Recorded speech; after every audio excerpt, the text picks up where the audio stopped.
Capítulo 4. Lição 3. Cuide de seus negócios.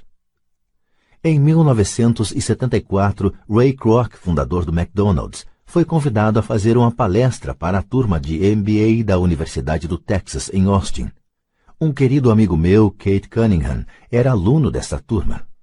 Depois de uma exposição forte e inspiradora, os estudantes perguntaram a Ray se gostaria de juntar-se a eles num bar que frequentavam para tomar uma cerveja. Ray aceitou gentilmente. "Qual é o meu negócio?" perguntou Ray, quando todo mundo já estava com o seu copo de cerveja. Todos riram, conta Kate. A maioria da turma pensou que Ray estivesse brincando. Ninguém respondeu e Ray repetiu a pergunta. "Em que negócio vocês pensam que eu atuo?" Os estudantes soltaram uma gargalhada e, finalmente, uma alma corajosa gritou. "Ray, não há ninguém no mundo que não saiba que você está no ramo de hambúrgueres." Ray deu uma risada. "Achei que vocês fossem responder isso mesmo." Fez uma pausa, disse rapidamente. "Senhoras e senhores, eu não atuo no ramo de hambúrgueres. Meu negócio são imóveis." Kate conta que Ray passou um bom tempo explicando seu ponto de vista. Em seu plano de negócios, Ray sabia que o principal foco era a venda de franquias de hambúrguer, mas nunca perdeu de vista a localização de cada franquia. Ele sabia que os imóveis e sua localização eram o mais importante fator de sucesso de cada franquia. Basicamente, a pessoa que comprava a franquia estava também comprando o terreno em que se situava a franquia da organização de Ray Kroc. O McDonald's é hoje o maior proprietário individual de terrenos no mundo, superando até a Igreja Católica. Atualmente, o McDonald's é proprietário de alguns dos cruzamentos e esquinas mais valiosos, não só dos Estados Unidos, como também de outras partes do mundo. Kate diz que essa foi uma das mais importantes lições que recebeu em sua vida. Atualmente, Kate é proprietário de lava-carros, mas seu negócio são os terrenos que estão por baixo desses lava-carros. O capítulo anterior terminou com exemplos ilustrando que a maioria das pessoas trabalha para todo mundo, menos para elas próprias. Elas trabalham em primeiro lugar para os donos das empresas, depois para o governo ao pagar impostos e finalmente para o banco onde fizeram a hipoteca. Quando garoto não havia nenhum McDonald's por perto. Contudo, meu pai rico ensinou a mim e a Mike a mesma lição que Ray Kroc deu na Universidade do Texas. É a lição 3 dos ricos. O segredo é: cuide de seu negócio. As dificuldades financeiras são muitas vezes o resultado direto de se trabalhar toda a vida para outras pessoas. Muita gente chegará sem nada ao fim de sua vida de trabalho. Nosso atual sistema de ensino se concentra em preparar a juventude para os empregos por meio do desenvolvimento de habilidades acadêmicas. Suas vidas girarão em torno de seus salários, ou, como citado anteriormente, pela renda gerada por emprego. Depois de desenvolvidas as habilidades acadêmicas, os estudantes vão para níveis mais elevados de ensino a fim de desenvolver suas habilidades profissionais. Eles estudam para tornar-se engenheiros, cientistas, cozinheiros, policiais, artistas, escritores, etc. Suas habilidades profissionais lhe permitirão ingressar na força de trabalho e trabalhar por dinheiro. Há uma grande diferença entre sua profissão e seu negócio. Muitas vezes pergunto às pessoas: "Qual é o seu negócio?" E elas respondem: "Sou banqueiro." No inglês, usa-se a mesma palavra banker para denominar o banqueiro e o gerente do banco. Então lhes pergunto se eles são donos do banco. Em geral, respondem: "Não, eu trabalho para o banco." Nesse caso, está se confundindo profissão com negócio. Sua profissão pode ser a de banqueiro, mas elas ainda não são donas do negócio. Ray Kroc sabia claramente a diferença entre sua profissão e seu negócio. Em uma época, ele vendia misturadores de milkshake e pouco depois vendia franquias de hambúrguer. Mas enquanto sua profissão era vender franquia de hambúrguer, seu negócio era acumular imóveis, geradores de renda. Um dos problemas com a escola é que frequentemente você se transforma naquilo que você estuda. Se você estuda, digamos, culinária, você se torna um chefe. Se você estuda direito, você se torna um advogado. E se você estuda mecânica de automóveis, você se torna um mecânico. O erro de tornar-se aquilo para o que você estuda é que muitas pessoas se esquecem de cuidar de seu negócio. Elas passam a vida cuidando dos negócios de outras pessoas e enriquecendo essa pessoa. Para ter segurança financeira, a pessoa precisa cuidar de seu negócio. Seu negócio gira em torno de sua coluna de ativos, em oposição à sua coluna de renda. Como dito anteriormente, a regra número 1 é conhecer a diferença entre um ativo e um passivo e comprar ativos. Os ricos se concentram em sua coluna de ativos, enquanto os demais se preocupam com a sua demonstração de renda. É por isso que ouvimos com tanta frequência: preciso de um aumento. Se pelo menos conseguisse uma promoção. Vou voltar a estudar para procurar um emprego melhor. Vou fazer hora extra. Quem sabe consigo mais um emprego. Vou me demitir em 2 semanas. Encontrei um emprego com salário melhor. Em alguns círculos, estas são ideias sensatas. Contudo, se prestar atenção em Ray Kroc, verá que ainda não está cuidando de seu negócio. Essas ideias todas ainda focam a coluna da renda e só ajudarão a pessoa a ter mais segurança financeira se o dinheiro adicional for utilizado na aquisição de ativos geradores de renda. A principal razão pela qual pobres e classe média são conservadores, do ponto de vista financeiro, o que quer dizer não posso me arriscar, é que eles não têm um embasamento financeiro, apenas agarram-se a seus empregos, fazem o que é seguro. Quando o corte de pessoal se tornou a coisa in a ser feita, milhões de trabalhadores descobriram que seu chamado maior ativo, sua residência, os estava comendo vivos. Seu ativo chamado de casa ainda lhes custava dinheiro a cada mês. Seu carro, outro ativo, os devorava. Os tacos de golfe guardados na garagem e que tinham custado $1.000 já não valiam isso. Sem segurança no emprego, não tinham nada a que recorrer. O que eles pensavam que eram ativos não os podia ajudar a sobreviver em uma época de crise financeira. Imagino que todos nós já tenhamos preenchido uma ficha de cadastro para solicitar um financiamento bancário para comprar um imóvel ou um automóvel. É bem interessante olhar para o item patrimônio líquido. É interessante porque é isso que os bancos e as práticas contábeis aceitam como ativo de uma pessoa. Certo dia, minha posição financeira não parecia muito boa para obter um crédito, de modo que incluí meus tacos de golfe, minha coleção de arte, livros, aparelho de som, televisão, ternos Armani, relógios de pulso, sapatos e outros objetos pessoais, a fim de aumentar o montante da coluna dos ativos. O empréstimo, entretanto, foi recusado porque eu tinha muito dinheiro investido em imóveis. Os responsáveis pela concessão de empréstimos não gostaram do fato de eu obter uma parte tão grande de minha renda com apartamentos alugados. Eles queriam saber por que eu não tinha um emprego normal com um salário. Eles não questionaram os ternos Armani, os tacos de golfe ou a coleção de arte. A vida, às vezes, é dura para quem não se encaixa no perfil padrão. Tenho arrepios sempre que ouço alguém falar para mim que seu patrimônio líquido é de $1 milhão ou de $100.000 ou qualquer outro valor. Um dos motivos por que o patrimônio líquido não é um indicador acurado é simplesmente porque no momento em que você começa a vender seus ativos, seus ganhos são tributados. Muitas pessoas se envolvem em dificuldades financeiras quando sua renda é reduzida.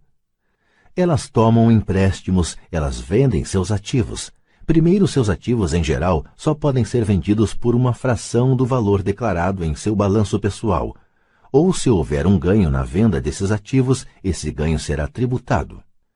De modo que, repito, o governo pega uma parte dos ganhos, reduzindo assim o montante disponível para auxiliá-las a sair da dívida.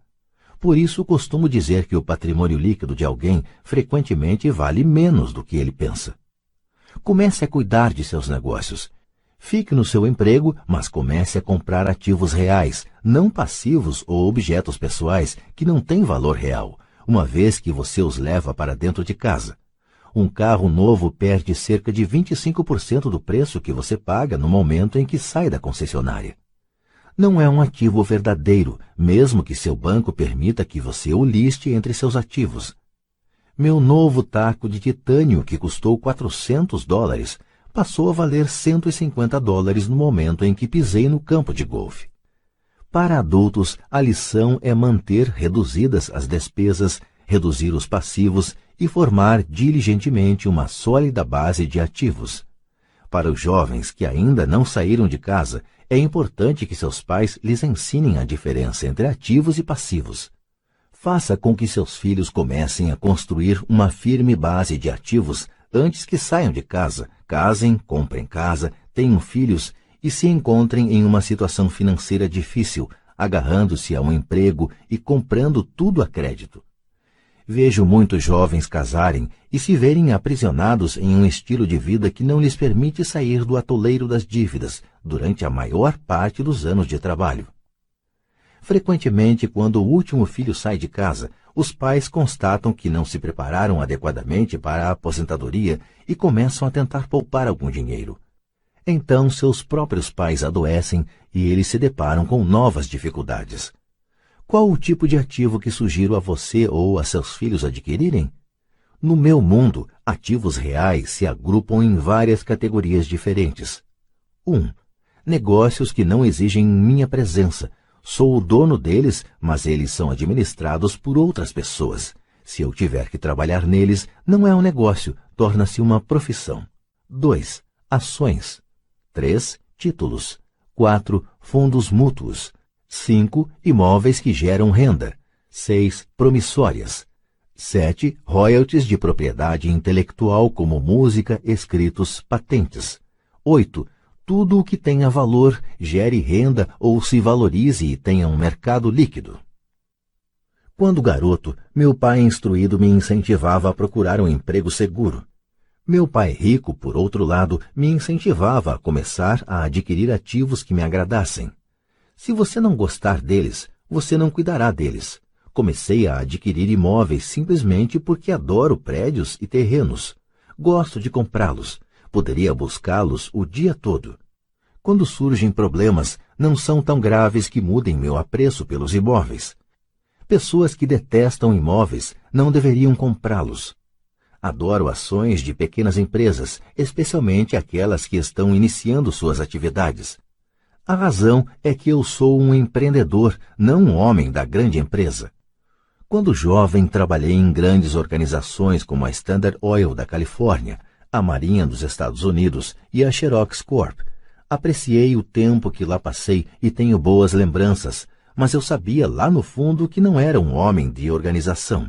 Gosto de iniciar empresas, não de dirigi-las. Então compro, em geral, ações de pequenas empresas e, às vezes, até inicio a empresa e depois a levo ao mercado. Podem-se fazer fortunas com a emissão de novas ações e eu gosto desse jogo. Muitas pessoas têm medo de pequenas empresas e as consideram arriscadas, e de fato o são. Mas o risco sempre é diminuído se você gostar daquilo em que está investindo, entendê-lo e conhecer o jogo. Com pequenas empresas, minha estratégia é de investimento, é desfazer-me das ações no prazo de 1 ano. Por outro lado, minha estratégia para os imóveis é começar com pouco, depois trocá-los por imóveis maiores e, portanto, adiar o pagamento dos impostos sobre os ganhos. Isto permite que seu valor aumente acentuadamente. Costumo ficar com os imóveis menos do que 7 anos. Durante anos, mesmo quando estava na Marinha ou na Xerox, fiz o que aconselhava meu pai rico. Fiquei no meu emprego, mas ainda assim cuidava dos meus negócios. Estava atento à minha coluna de ativos, negociava com imóveis e ações. Pai rico sempre destacava a importância da alfabetização financeira. Quanto melhor eu entendesse a contabilidade e a gestão do dinheiro, melhor eu poderia analisar investimentos e, por fim, construir minha própria empresa. Eu não incentivaria ninguém a iniciar uma nova empresa, a menos que realmente o desejasse. Conhecendo o que conheço quanto à direção de uma empresa, não recomendaria a tarefa a ninguém. Em certos casos, quando a pessoa não consegue um emprego, iniciar uma empresa pode ser uma solução. As chances, entretanto, são adversas. 9 entre 10 empresas quebram em 5 anos. Das que sobrevivem aos primeiros 5 anos, 9 entre cada 10 também quebram. Se você realmente tem o desejo de ter sua própria empresa, vá em frente. Se não for esse o caso, fique no seu emprego e cuide de seus negócios. Quando digo cuide de seus negócios, Refiro-me à formação e à manutenção de uma sólida coluna de ativos. Se $1 entrar nela, nunca o deixe sair de lá. Pense deste modo: uma vez que $1 entra na coluna dos ativos, ele se transforma em seu empregado. O melhor do dinheiro é que ele trabalha 24 horas por dia e pode fazê-lo durante gerações. Fique no seu emprego, seja um ótimo empregado, mas construa essa coluna de ativos. À medida que seu fluxo de caixa cresce, você pode comprar alguns artigos de luxo. Uma distinção importante é que os ricos compram os artigos de luxo por último, enquanto pobres e classe média tendem a fazê-lo antes. Nos Estados Unidos, os pobres e a classe média frequentemente compram itens de luxo como casas grandes, diamantes, peles, joias ou barcos, porque desejam parecer ricos. Parecem ricos, mas na verdade estão afundando em dívidas. As pessoas que já têm dinheiro, os ricos a longo prazo, constroem primeiro sua coluna de ativos. Então, com a renda gerada por sua coluna de ativos, compram os artigos de luxo. Os pobres e a classe média compram artigos de luxo com seu próprio suor, sangue e com a herança de seus filhos. Um luxo verdadeiro é uma recompensa por ter investido e desenvolvido uma coluna de ativos. Por exemplo, quando minha mulher e eu auferimos uma renda maior com nossos apartamentos, ela comprou sua Mercedes. Ela não fez nenhum trabalho extra ou arriscou sua parte porque os imóveis compraram o carro. Contudo, ela teve que esperar durante 4 anos enquanto o portfólio de imóveis crescia e finalmente começou a gerar suficiente renda extra para pagar o carro. Mas o luxo, a Mercedes, foi uma verdadeira recompensa. Ela provou que sabia como aumentar sua coluna de ativos. Esse carro significa muito mais para ela do que apenas outro carro bonito. Significa que utilizou sua inteligência financeira para adquiri-lo. O que muita gente faz é comprar compulsivamente um carro ou outro bem de luxo a crédito. Podem estar se sentindo entediadas e desejam apenas um brinquedo novo. Comprar um luxo a crédito leva alguém mais cedo ou mais tarde a se ressentir desse luxo, porque o endividamento se torna um ônus financeiro. Depois que você dedicou seu tempo e investiu em seus negócios, está pronto para acrescentar o toque mágico, o maior segredo dos ricos, o segredo que põe os ricos muito à frente da multidão, a recompensa no fim da estrada por ter dedicado diligentemente seu tempo para cuidar de seus negócios.